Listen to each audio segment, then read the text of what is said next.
Hi friends, welcome to my channel. இன்றைக்கி நம்ம ரவையை வச்சு சூப்பரான ஒரு ஸ்வீட் ரெசிபி தான் செய்ய போகிறோம். ரொம்பவே டேஸ்ட் அண்ட் ஈஸியாக இருக்கும். வாங்க இந்த ரெசிபியை இப்போ எப்படி செய்யலான்னு பார்க்கலாம். ஃபஸ்ட்டு ஒரு கடாயில் 2 ஸ்பூன் அளவுக்கு நெய் சேர்த்துக்கிறேன். நெய் நல்லா உருகட்டும்.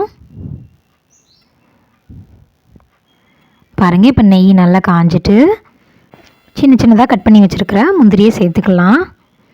நீங்கள் இந்த முந்திரி கூடயே என்ன நட்ஸ்னாலும் சேர்த்துக்கலாம். பாதாம், பிஸ்தா எதுனாலும் சேர்த்துக்கலாம், உங்களோட விருப்பம்தான்.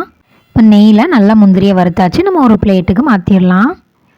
இப்போ அதே நெய்யில் 1 கப் அளவுக்கு நான் ரவை சேர்த்துருக்குறேன். இது வறுக்காத ரவை தான் சேர்த்துருக்கிறேன். சாதாரணமாக நம்ம ரவை உப்புமாக்கெல்லாம் செய்வோம்ல, அந்த ரவை தான் சேர்த்துருக்குறேன். இந்த ரவை நல்லா நெய்யில் மிக்ஸ் ஆகி நல்லா வறுபட்டு வரணும். அந்தளவுக்கு நம்ம நல்லா வறுத்து விட்டுக்கலாம். நீங்கள் எந்தளவுக்கு ரவை இந்த மாதிரி நெய்யில் நல்லா வறுக்குறீங்களோ அந்தளவுக்கு இந்த ஸ்வீட் ரொம்ப டேஸ்ட்டாக இருக்கும். அடுப்பு மீடியம் ஃப்ளேம்லேயே வச்சு வறுத்து எடுத்துக்கோங்க, இல்லைன்னா ரவை உங்களுக்கு கரிஞ்சு போயிடும். அப்புறம் உங்களுக்கு கசப்பு டேஸ்ட் வந்துடும். பாருங்கள், ஒரு 10 மினிட்ஸுக்கு நல்லா வறுத்தாச்சு. இதையும் ஒரு பிளேட்டுக்கு மாற்றிடலாம். இப்போ அதே கடாயில் நான் ஒரு 3 கப் அளவுக்கு பால் சேர்த்துருக்கிறேன்.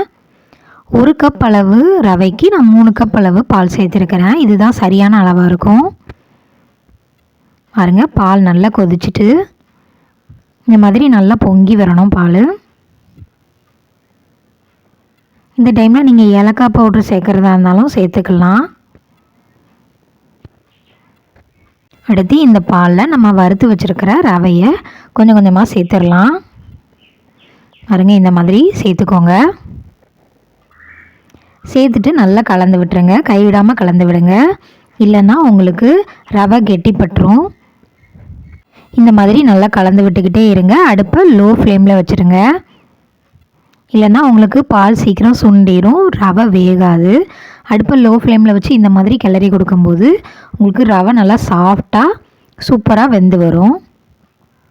நல்லா பாலில் ஊறி ரவை சூப்பராக வெந்து வரணும். அந்தளவுக்கு நல்லா மிக்ஸ் பண்ணி விட்டுக்கலாம். பாருங்கள், உங்களுக்கு நல்லா இறுகி வந்திருக்கு. இந்தளவுக்கு இறுகி வந்தால் கரெக்டாக இருக்கும். ரவெல்லாம் சூப்பராக வெந்துட்டு இந்தளவுக்கு நல்லா மிக்ஸ் பண்ணதுக்கப்புறம் நான் இனிப்புக்காக 1 கப் அளவுக்கு சுகர் சேர்த்துருக்கிறேன். நீங்கள் நாட்டு சக்கரை வேணுனாலும் சேர்த்துக்கிடலாம்.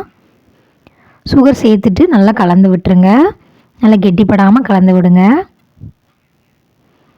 இது உங்களுக்கு நல்லா மில்க் ஸ்வீட் டேஸ்ட்டில் சூப்பராக இருக்கும். ஒரு மில்க் ஸ்வீட்டோட ரவா கேசரி சேர்த்து சாப்பிட்டா எப்படி இருக்குமோ அந்த டேஸ்ட் உங்களுக்கு கிடைக்கும். இதில் நம்ம ஃபுட் கலர் எதுவுமே ஆட் பண்ணலை. அதனால் நீங்கள் குழந்தைங்களுக்கு ஃபுட் கலர்லாம் கொடுக்கறதுக்கு சில பேர் யோசிப்பீங்க. அவங்க இந்த மாதிரி கூட செஞ்சு கொடுக்கலாம். ரொம்ப டேஸ்ட்டாக இருக்கும் அண்ட் ரொம்ப ஹெல்த்தியாகவும் இருக்கும். இப்போ இது கூடவே 1 ஸ்பூன் அளவுக்கு நான் நெய் சேர்த்துக்கிறேன். உங்களுக்கு கூட 1 ஸ்பூன் வேணுனாலும் நீங்கள் சேர்த்துக்கிடலாம். இந்த மாதிரி நீங்கள் நெய் சேர்க்கும் போது இந்த ஸ்வீட் உங்களுக்கு கொஞ்சம் ரிச்சாக இருக்கும், சாப்பிட்றதுக்கும் நல்லாயிருக்கும். இப்போ நம்ம நெய்யில் வறுத்து வச்சுருந்த முந்திரியை சேர்த்துடலாம். சேர்த்துட்டு இந்த மாதிரி கலந்து விட்டுட்டு அடுப்பை ஆஃப் பண்ணிடலாம். பாருங்கள், நல்லா அல்வா மாதிரி உங்களுக்கு திரண்டு வருது. பேனில் ஒட்டாமல் சூப்பராக இருக்குது. இந்த அளவுக்கு இருந்தால் கரெக்டாக இருக்கும். இப்போ நம்ம அடுப்பை ஆஃப் பண்ணிவிட்டு சர்வ் பண்ணிடலாம். ரொம்பவே டேஸ்டியான ரிச்சான இந்த மில்க் ரவா கேசரியை நீங்களும் வீட்டில் கண்டிப்பாக ட்ரை பண்ணி பாருங்கள். ரொம்பவே டேஸ்டியாகவும் ஹெல்த்தியாகவும் இருக்கும். இந்த மாதிரி நிறைய வீடியோஸ் பார்க்கறதுக்கு என்னோடய சேனலை சப்ஸ்கிரைப் பண்ணிக்கோங்க. தேங்க்யூ.